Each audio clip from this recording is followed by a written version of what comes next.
다 같이 기도하시겠습니다. 사랑과 은혜가 풍성하신 하나님 아버지, 2월 첫 시작을 주일로 허락하시고 감사와 찬양으로 예배를 열게 하여 주심을 감사합니다. 겨울의 끝자락에서 다시 봄을 준비하듯이 우리의 신앙 또한 주님 안에서 새로워지기를 소망하며 이 자리에 나왔습니다. 지난 시간을 돌아보면 우리가 주님을 붙든 것 같으나 실상은 우리의 계획과 생각을 더 의지하며 살아왔던 순간들이 많았음을 고백합니다. 집 떠난 탕자를 외면하지 않으신 것처럼 저희의 연약함을 아시고 저희를 품어 예배의 자리로 불러주셨음을 아멘으로 화답하게 하옵소서. 어린 시절 오늘도 무사히 작은 애짝 속 기도하는 사무엘 모습을 보며 간절히 기도했던 성도님들 모습을 떠올려 봅니다. 주님 말씀하옵소서. 주의 종이 듣겠나이다. 어린 사무엘의 고백이 한 주간 저희 기도 제목이 되게 하시고 사무엘 이름의 뜻처럼 하나님이 듣고 계심을 믿는 한 주간이 되게 하옵소서. 이 시간 2020년 한 해의 삶을 위해 간절히 기도합니다. 주님과 항상 동행하는 무증교우 삶이 되게 하옵소서. 내 계획보다 하나님의 뜻을 먼저 구하는 한 해가 되게 하시고 매일 아침 말씀과 기도로 하루를 시작하며 삶의 모든 순간에 주님의 임재를 경험하는 무증교우들이 되게 하옵소서. 머리로만 아는 신앙이 아니라 손과 발로 사랑을 실천하는 삶이 되게 하시고 만나는 이들에게 그리스도의 향기를 전하는 무증교우들이 되게 하옵소서. 영육의 강건함과 평안함이 있는 믿음의 가정들이 되게 하옵소서. 붉은 말처럼 힘차게 달려나갈 수 있도록 무증교우들의 건강을 지켜주시고 스트레스와 불안 속에서도 주님이 주시는 참된 평안을 누리며 가정마다 예배가 살아있는 작은 천국이 되게 하옵소서. 가족 구성원 모두가 서로를 존중하며 주님의 사랑 안에서 하나 되어 믿음의 유산을 이어가게 하옵소서. 일터에서 선한 영향력을 나타내게 하옵소서. 나에게 맡겨진 업무에 지혜와 명철을 더하셔서 하나님의 영광을 드러내는 청지기가 되게 하시고 일터의 동료들에게 위로와 기쁨을 전하는 빛과 소금의 사명을 감당하게 하옵소서. 나눔의 축복이 넘치는 무증교회가 되게 하옵소서. 우리 교회가 본질에 충성하며 복음의 능력이 나타나는 공동체가 되게 하시고 상처 입은 영혼들을 치유받고 사랑의 교제가 넘치는 은혜의 터전이 되게 하옵소서. 교회의 재정에 부족함이 없게 하시는 은혜를 넘어 주변의 어려운 이웃에게 기꺼이 손을 내미는 넉넉한 사랑이 넘치는 교회가 되게 하옵소서. 주님의 공의와 정의가 세상의 강물처럼 흐르고 위정자들이 하나님을 두려워하는 마음으로 전쟁의 씨앗이 사랑으로 꽃피우고 고통받는 땅에 주님의 참된 평화가 있을 수 있도록 이 나라와 세계의 평화를 위해 기도하는 무증교우들이 되게 하옵소서. 특히 교회학교 교울 수련을 위해 기도합니다. 주님께서 교사들에게 솔로몬의 지혜를 주셔서 아이들이 성장할 때 주님이 함께 하심을 알게 하옵소서. 주님 사랑 안에서 아무 사고 없이 수련을 마칠 수 있도록 주님이 함께 동행하여 주시옵소서. 오늘 말씀을 전하시는 목사님을 주님이 친히 축복하여 주시고 건강에 취함을 허락하옵소서.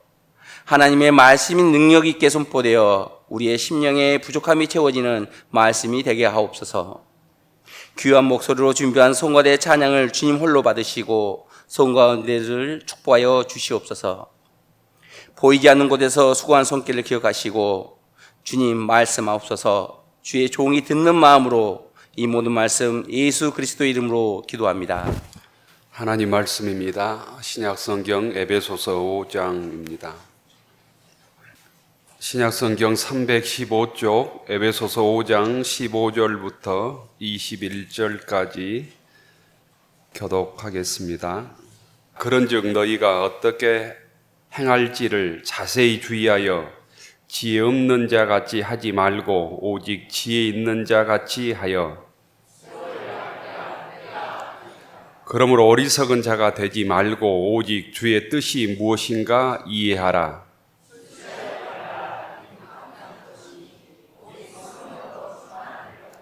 시와 찬송과 신령한 노래들로 서로 화답하며 너희의 마음으로 주께 노래하며 찬송하며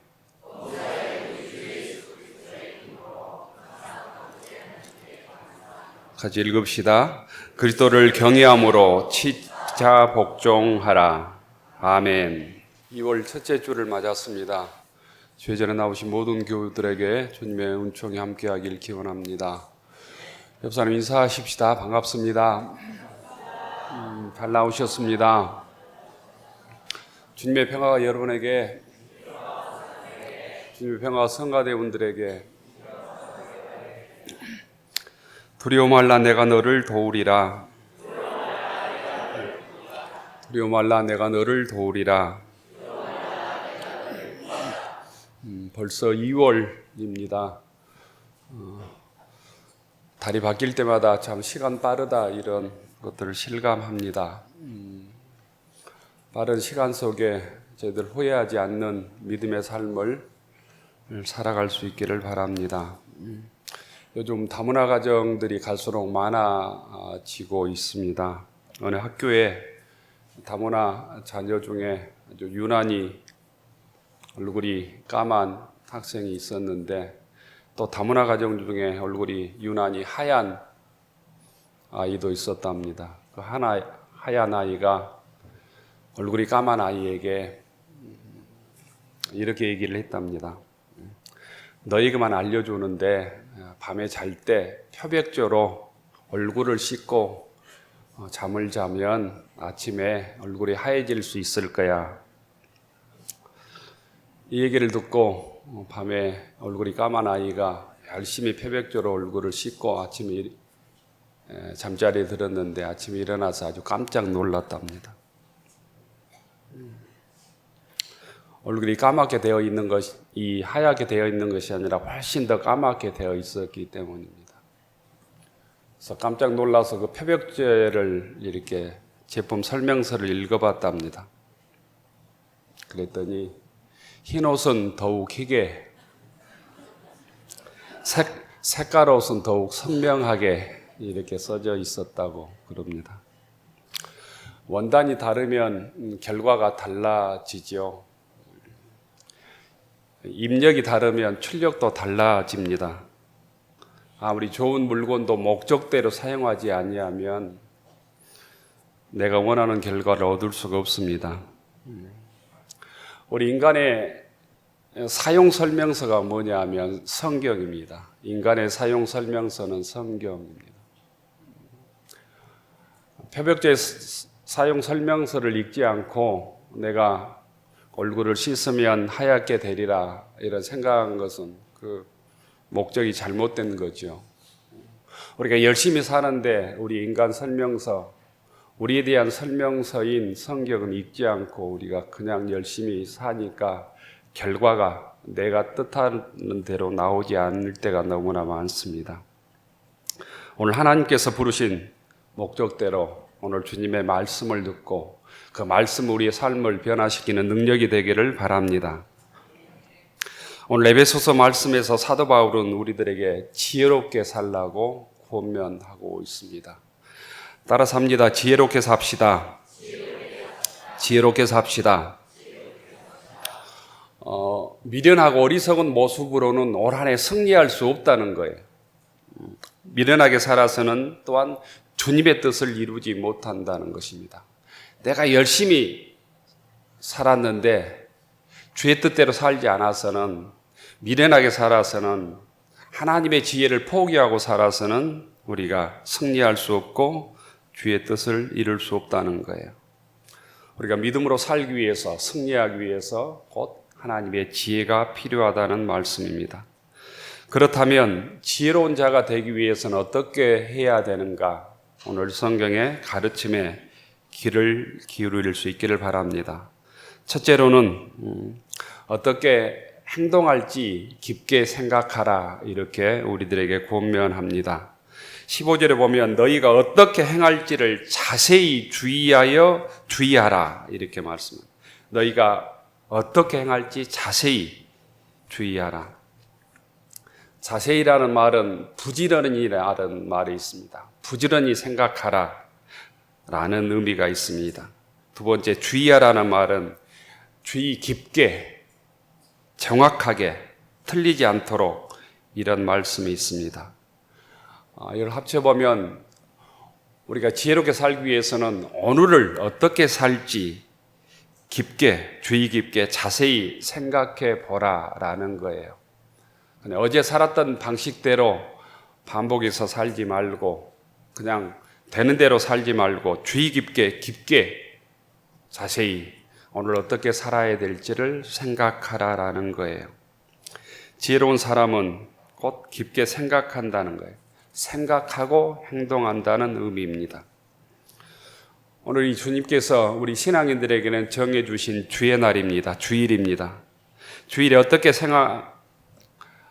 행할지 자세히 주의해서 부지런히 주의 깊게 생각했다면 이 날은 주님께 예배드리는 날이구나 이렇게 생각하고 주여전에 나왔을 것 같습니다.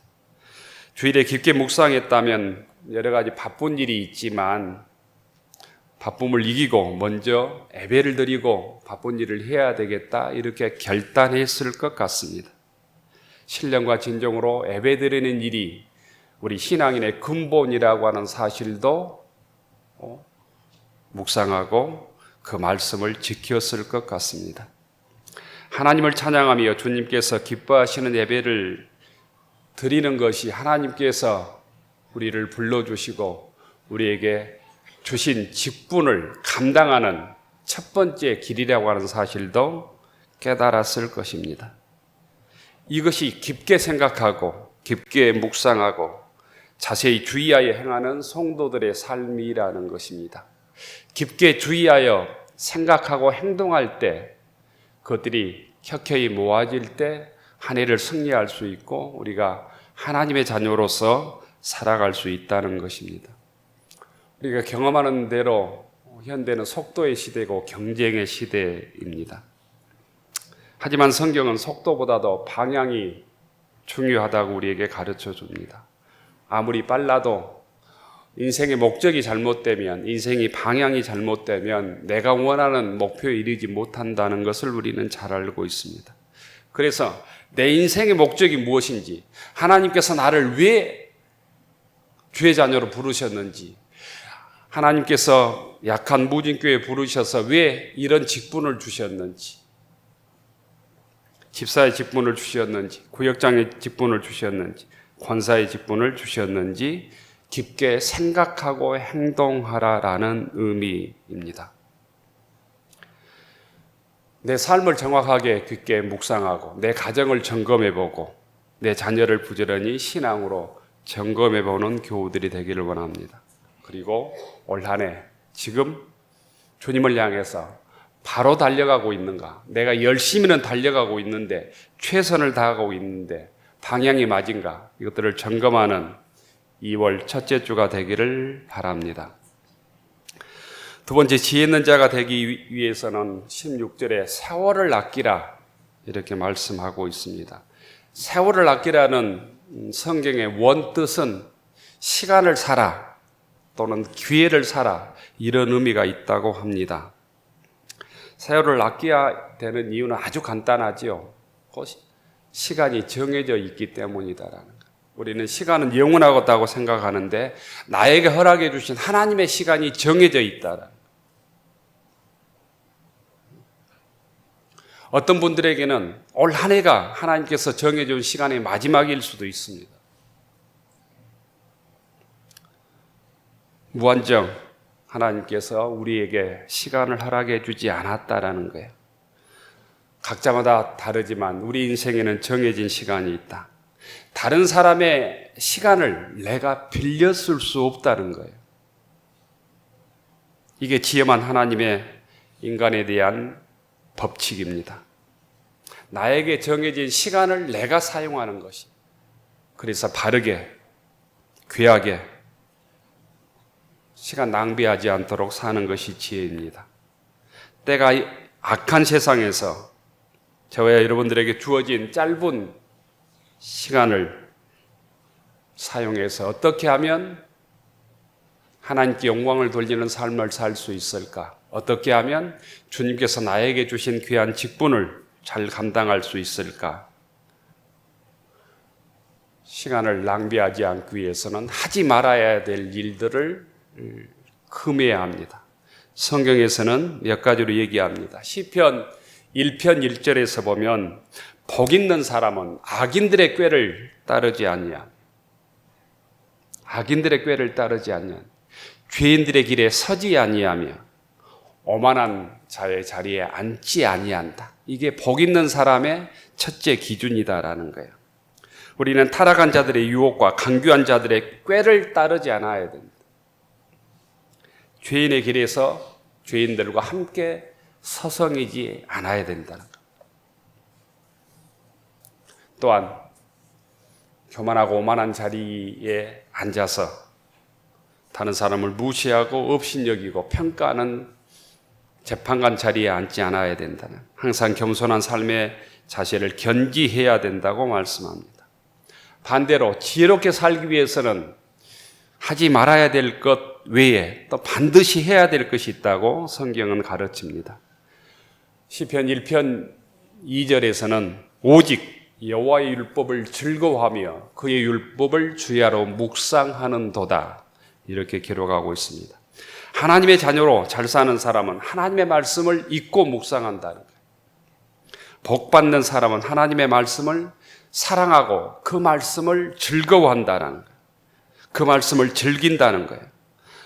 복 있는 사람은 하나님의 말씀을 묵상하고 사랑하고 즐거워함으로 하나님과 동행한다고 말씀합니다.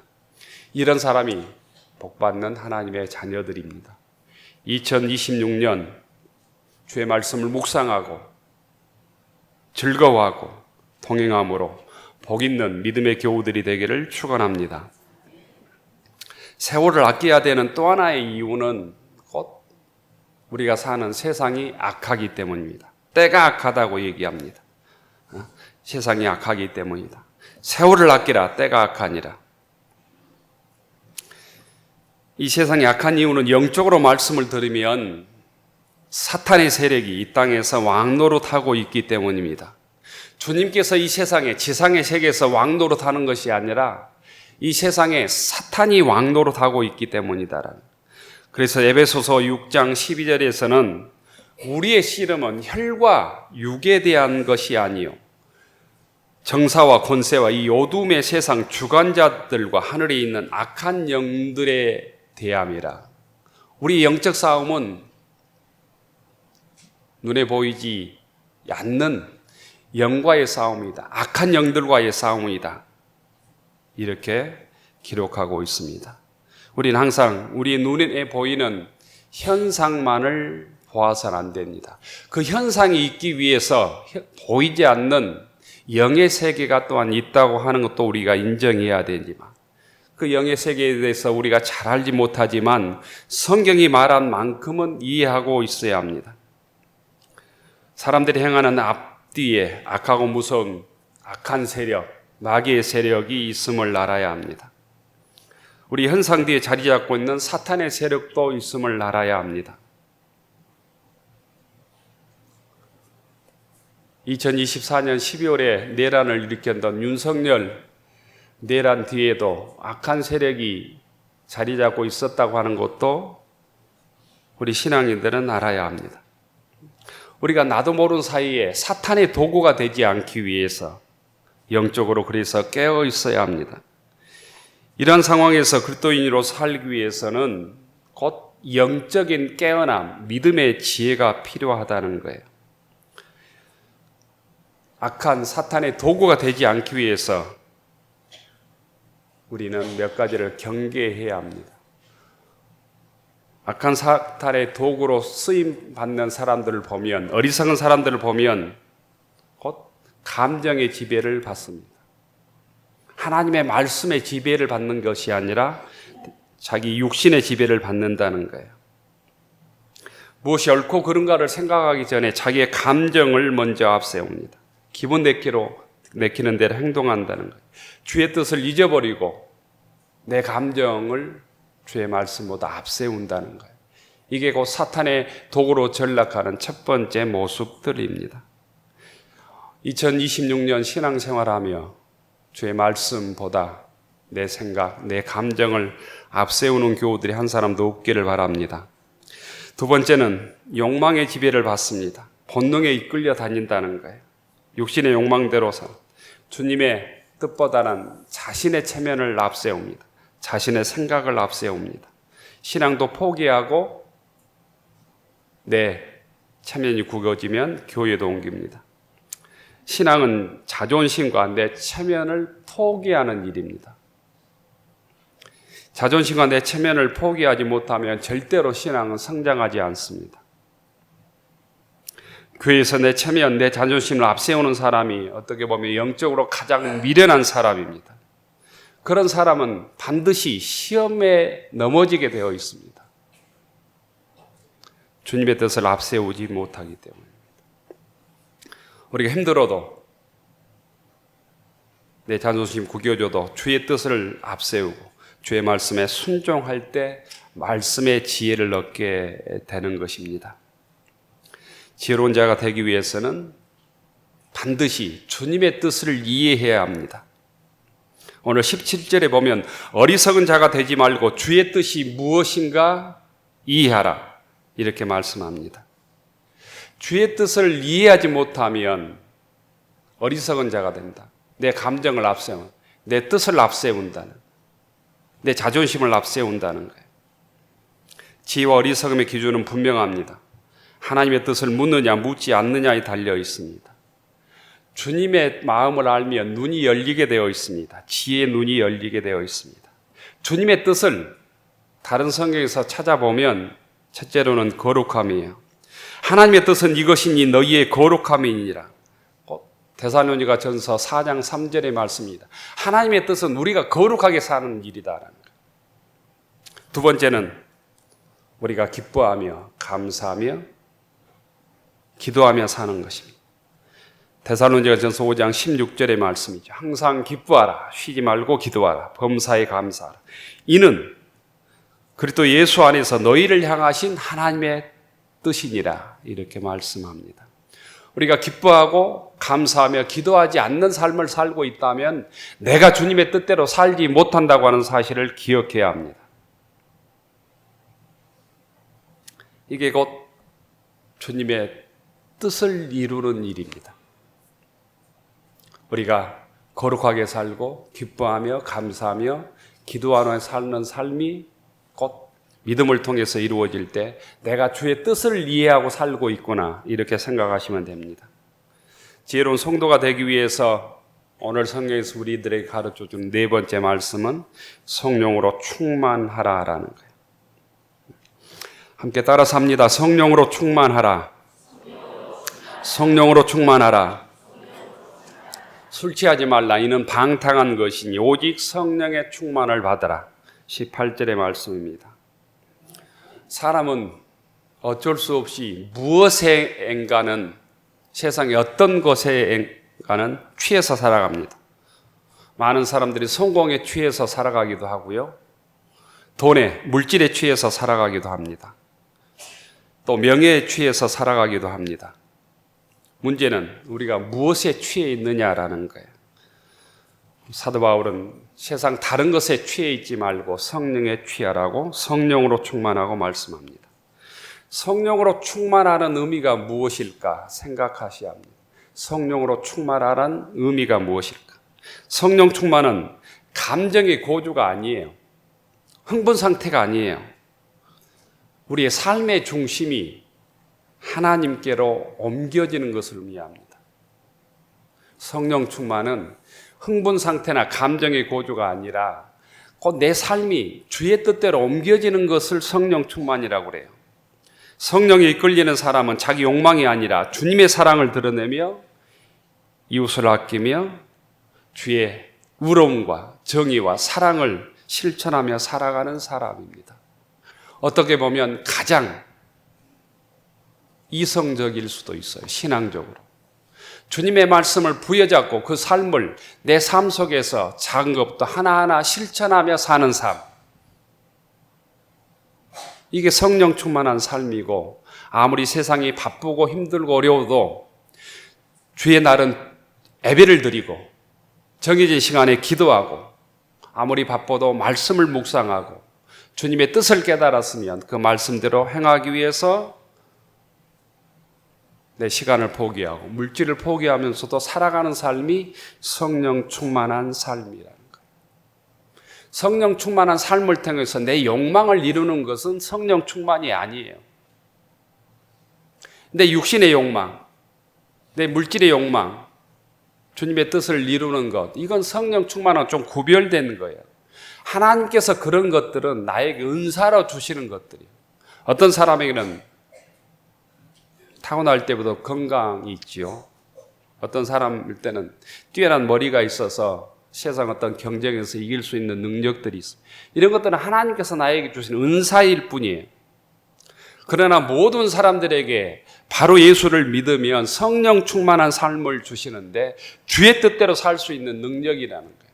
손해를 보아도, 소위 조금 가난하게 살아도 그것 때문에 불평하지 않고 감사하는 삶을 살 수 있는 능력이 성령 충만입니다. 2026년 한 해 우리가 어떤 삶을 살든지 주의 말씀을 부여잡고 성령 충만한 삶을 사는 믿음의 교우들이 되기를 바랍니다. 마지막으로는 구체적으로 시와 찬송과 신령한 노래를 시로 화답하며 범사에 감사하며 그리스도를 경외함으로 서로 복종하라고 그랬습니다. 주님의 말씀에 순종할 수 있는 사람이 지혜로운 삶의 마지막 정점을 찍고 있습니다. 지혜는 머릿속에만 있는 것이 아니라 관계 속에서 드러납니다. 어떠한 사람 관계 속에서도 감사하고 기뻐할 줄 아는 사람, 다른 사람의 말을 겸손히 경청할 줄 아는 사람, 겸손히 서로를 존중하는 사람이 지혜로운 사람입니다. 특별히 21절의 말씀, 그리스도를 경외함으로 피차 복종하라는 말씀은 놀라운 선언입니다. 이게 곧 지혜로운 사람의 정점이에요. 피차 복종하라, 서로 복종하라. 이 말씀은 지금 시대에 주신 말씀이 아니에요. 평등한 세상에 주신 말씀이 아닙니다. 권력과 위기의 언어가 지배했던 시대, 계급사회에 주셨던 하나님의 말씀이에요. 아무리 잘못해도 종은 주인에게 복종해야 되는 관계에 있었던 시대입니다. 그런데 예수 믿으면 서로 복종하라고, 피차 복종하라고 얘기해요. 주인이어도 종에게 복종하라. 내 노예에도 주인이 복종하라는 거예요. 주님의 말씀에 복종하라는 거예요. 사랑의 공동체를 이루기 위해서, 지혜의 공동체를 이루기 위해서는 누가 명령하는 권위의 공동체가 아니라 서로 사랑으로 복종하는 공동체여야 된다는 의미입니다. 성령 충만을 보여주는 가장 명백한 증거는 내가 세상적으로는 나이가 많고 권세가 있고 물질이 많고 많이 배웠지만 상대방에게 못 배웠어도 나이가 어려워도 주님의 말씀의 뜻이 옳다면 서로 복종하는 것입니다. 성령 충만하면 자기 고집과 자기 중심적인 이기적인 생각들을 벗어나게 되어 있습니다. 아집에서 벗어나게 되어 있다는 거예요. 교우 여러분, 2026년 지혜롭게 살기를 원하십니까? 믿음으로 승리하며 정말 주님께서 주신 은혜를 누리며 살아가기를 원하십니까? 그렇다면 오늘 말씀을 마음속에 새기길 수 있기를 바랍니다. 지혜롭게 산다고 하는 것은 완벽하게 산다는 뜻이 아닙니다. 실수하지 않는다는 뜻도 아니에요. 지혜롭게 산다는 것은 멈추어서 자신의 삶을 말씀에 성찰한다는 의미입니다. 말씀에 비추어 본다는 거예요. 시간을 낭비하지 않는다는 것입니다. 거듭거듭 하루를 살면서 하나님의 뜻을 묻는 것입니다. 또한 내 삶이 성령의 인도함을 받는 것입니다. 이웃들과 교우들에게 서로 감사하며 존중하며 주의 말씀에 복종하는 일입니다. 성경이 말하는 지혜는 똑똑함이나 영특함이 아니라 이 시대를 분별하여 성령으로 충만한 삶을 사는 것입니다. 눈에 보이는 세계를 넘어서서 영적인 세계를 이해하는 것입니다. 하나님의 자녀로 지혜롭게 살아가기 위하여 주의 백성으로 어떻게 행동할지 깊게 묵상하고 기도하고 주의 말씀을 부여잡는 믿음의 교우들이 되기를 원합니다. 그리하여 시간을 낭비하지 않는 주의 뜻을 이해하고 성령으로 충만한 삶을 살아 2025년 하나님께 영광을 돌리며 하나님의 놀라운 은혜와 복을 누리는 모진교회 교우들이 되기를 축원합니다. 기도하겠습니다. 하늘 우러러 축원하옵나니 이제는 세상의 빛으로 오셔서 우리를 구원해 주신 예수 그리스도의 은혜와 우리를 창조하시고 우리를 주의 사랑으로 인도해 주시는 하나님의 그 크신 사랑하심과 우리 함께 하시고 우리에게 능력 주시는 성령님의 감동 감화이로 교통하심이 하나님의 자녀로 지혜롭게 살아가기 위해 주의 말씀을 묵상하고 시간을 아끼며 성령 충만하여 주님께서 맡겨주신 귀한 직분을 감당하며 주의 뜻 이루어가기로 다짐하는 교우들 머리 위에 우리의 가정과 일터 위에 우리의 자녀들 위에 이제로부터 영원까지 함께하여 주시기를 간절히 축원하옵나이다. 아멘.